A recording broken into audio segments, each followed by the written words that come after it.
As you know, the First Amendment guarantees 5 freedoms: speech, press, religion, petition, and assembly. And thus far, this is the only one that we are considering putting a permit on: freedom of assembly. I just urge you to tread very carefully as you go forward, given that there is nothing more dear to either constitutional conservatives or progressives than the First Amendment. I think it's vital that you do go over and beyond and have an open public hearing for people to say whatever is on their minds. Restricting people to voice those concerns is very discouraging, especially as a young person. As a diverse community, we have many different opinions, many different voices, and I think that's what makes a community great. Any type of permitting system will by nature have a chilling effect on expression, and I worry what happens if the power of an ordinance like this falls into the hands of those who do seek to stifle free speech. In your discussion last week, Alderman Barnhill started to wonder if 25 was maybe too high a number and maybe smaller groups should be regulated. I'm not sure it doesn't need to be less than 25 for the permit. I don't know what you want to do on that. While Bev Berger worried about people showing up too often and used the word nuisance in the paper. Is there any way to control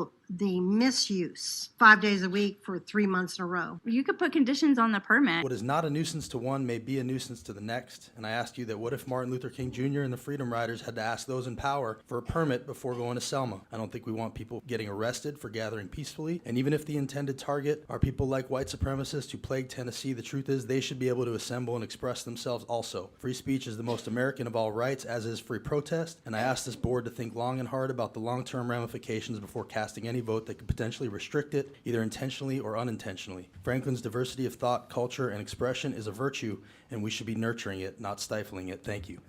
Thank you. We'll move on to item number 1.